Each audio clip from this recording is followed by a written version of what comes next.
नमस्कार दोस्तों। हैदराबाद के खिलाफ खेलते हुए कोलकाता ने रचा इतिहास। जहां पहले बल्लेबाजी और फिर गेंदबाजी में आया तूफान। जहां कोलकाता के विस्फोटक बल्लेबाज वेंकटेश अय्यर और रिंकू सिंह ने चौके छक्के की बारिश करते हुए हैदराबाद के गेंदबाजों के धागे खोल कर रख दिए, तो वहीं लक्ष्य का बचाव करते हुए कोलकाता के स्पिन गेंदबाज वरुण चक्रवर्ती ने अपनी घातक स्पिन गेंदबाजी से हैदराबाद के बल्लेबाजी की तोड़ी कमर और हैट्रिक विकेट लेकर रचा इतिहास। नमस्कार दोस्तों, स्वागत है आपके अपने पसंदीदा क्रिकेट चैनल क्रिक अबोबो में। दोस्तों, इस वीडियो में हम आपको कोलकाता नाइट राइडर्स और सनराइजर्स हैदराबाद के बीच खेले गए आईपीएल 2025 के 15वें मुकाबले की पूरी रोमांचक हाइलाइट आपको दिखाने वाले हैं। लेकिन वीडियो में आगे बढ़ने से पहले आप मोहम्मद शमी और पेट कमीज में से किस हैदराबाद का सबसे खतरनाक तेज गेंदबाज मानते हैं? कमेंट में जरूर बताएं। वीडियो पसंद आए तो इसे एक लाइक और चैनल को सब्सक्राइब करना बिल्कुल भी ना भूलें। तो दोस्तों, जैसा कि आप जानते हैं कि आईपीएल 2025 अब अपने रोमांस स्तर पर आ चुका है, जहां दिनों दिन एक से बढ़कर एक हाई वोल्टेज मुकाबले फैंस को देखने को मिलते हैं। और इसी कड़ी में आज एक और रोमांचक और सांस थम देने वाला महामुकाबला आईपीएल इतिहास के दो जीएसटी में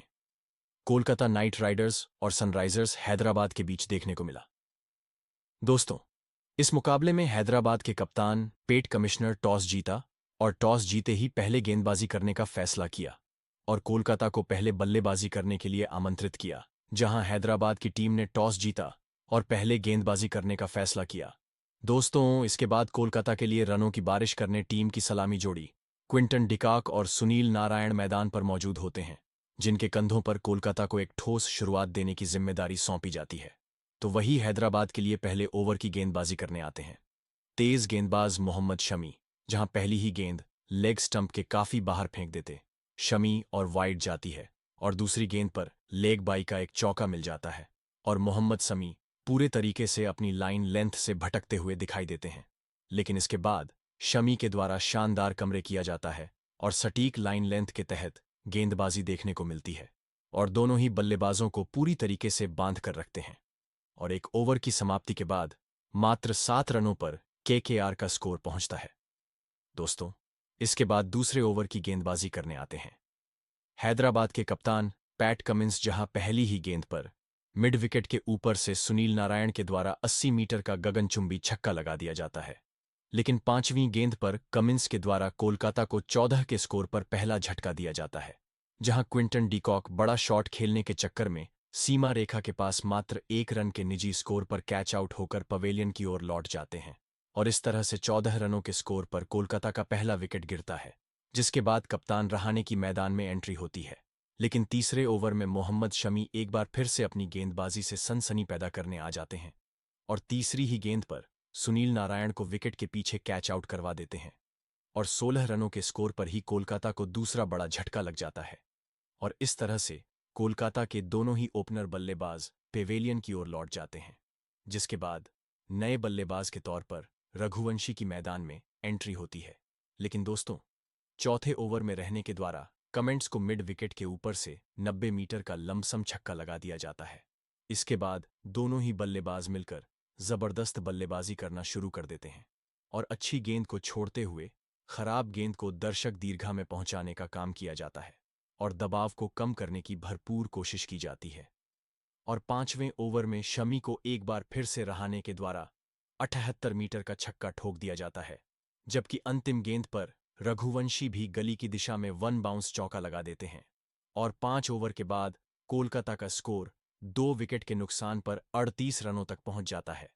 लेकिन दोस्तों, पावर प्ले के अंतिम ओवर की गेंदबाजी करने आते हैं सिमरजीत और दूसरी ही गेंद को रहाणे लेग साइड में छक्का लगा देते हैं, जो कि बाउंसर गेंद रहती है। जबकि अंतिम गेंद पर रघुवंशी भी बाउंसर गेंद को 6 रनों के लिए भिजवा देते हैं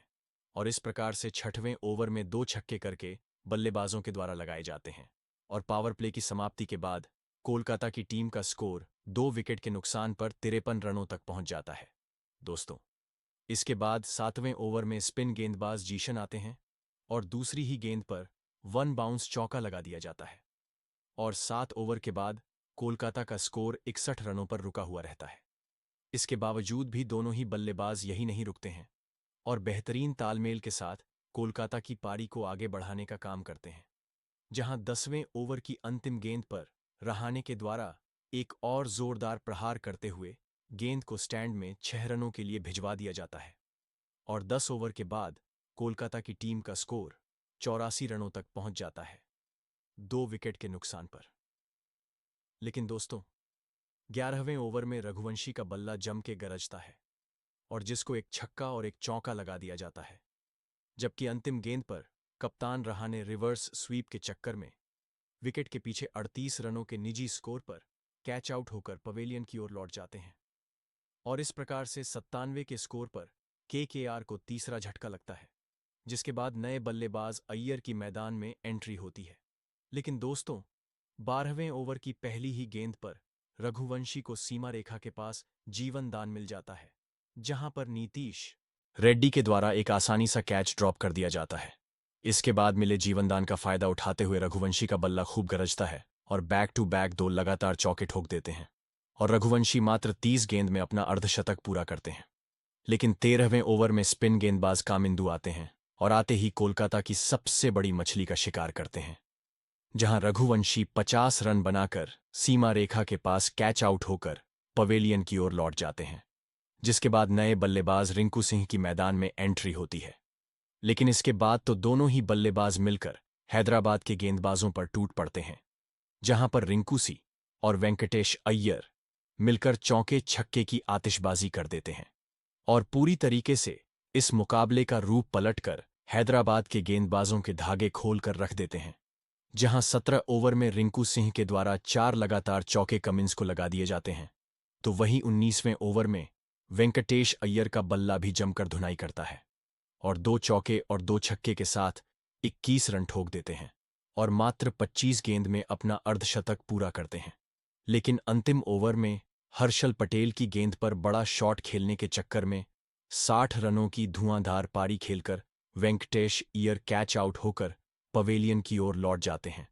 और इस प्रकार से पूरे 20 ओवर की समाप्ति के बाद कोलकाता की टीम का स्कोर 6 विकेट के नुकसान पर 200 रनों पर पहुंच जाता है और हैदराबाद की टीम को 201 रनों का विशाल लक्ष्य दिया जाता है।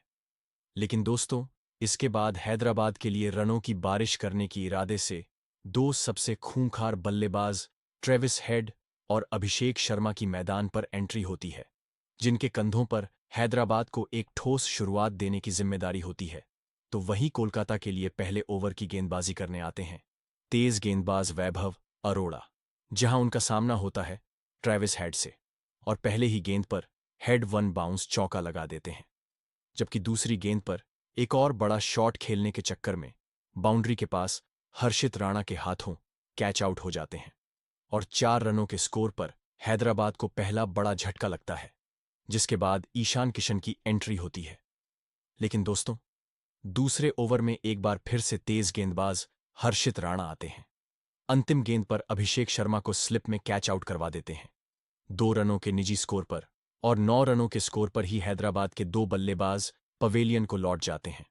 और इस प्रकार से दोनों ही ओपनर बल्लेबाज सस्ते में अपना विकेट गंवाते हुए डॉग आउट की ओर लौट जाते हैं। लेकिन दोस्तों, तीसरे ओवर में वैभव अरोड़ा एक बार फिर से अपनी गेंदबाजी से सनसनी पैदा कर देते हैं और पहली ही गेंद पर ईशान किशन को रहाणे के हाथों कैच आउट करवा देते हैं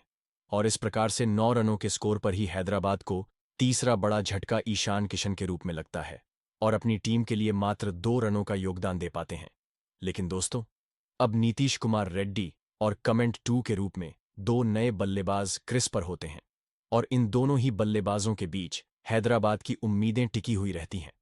लेकिन अगले ही ओवर की अंतिम दिन पर कमेंट का एक आसानी से आंद्रे रसेल के द्वारा ड्रॉप कर दिया जाता है। हालांकि इसके बाद दोनों ही बल्लेबाज संभालकर बल्लेबाजी करते हुए हैदराबाद की स्कूल को आगे बढ़ते हैं और पावर प्ले के दौरान हैदराबाद का स्कोर 3 विकेट के नुकसान पर 30 रनों तक पहुंच जाता है।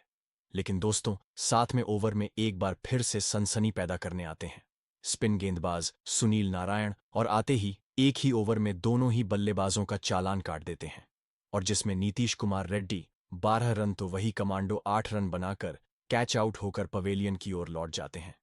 दोस्तों, इसके बाद आगे का मुर्दा संभालने के लिए क्लासिस मैदान पर आते हैं, जहां क्लासिन अनिकेत के बीच में एक अच्छी साझेदारी बट हो जाती है और दोनों ही छोर से बल्लेबाज स्पिन गेंदबाजों पर टूट पड़ते हैं और अपने ही अंदाज में बल्लेबाजी करते हुए 10 ओवर के बाद हैदराबाद के स्कोर को 80 रनों तक पहुंचा देते हैं। लेकिन दोस्तों, इससे पहले किया साझेदारी आगे बढ़ पाती। एक बार फिर से तेज गेंदबाज आंद्रे रसल आते हैं और क्लासे को अपना शिकार बनाते हैं, जो कि 25 रनों के स्कोर पर कैच आउट हो जाते हैं। इसके बाद कप्तान कंस की एंट्री होती है दोस्तों। अनिकेत और कमी से दोनों ही बल्लेबाज मिलकर आगे का मोर्चा संभालते हुए टीम को तेजी से 150 दोनों के पास ले जाने की भरपूर कोशिश करते हैं, जहां पर अच्छे गेंद को छोड़ा जाता है और खराब गेंद को सीधा बाउंड्री लाइन के बाहर पहुंचने का काम किया जाता है। और देखते देखते दोनों ही बल्लेबाजों के बीच में एक अर्धशक्ति साझेदारी भी पूरी हो जाती है। लेकिन लगातार अंतराल में विकेट गिरने से हैदराबाद का मीडिया ऑर्डर बल्लेबाज भी पूरी तरीके से धारा सही हो जाता है, जहां पर एनिकेट 30 रनों का योगदान देकर कैच आउट हो जाते हैं,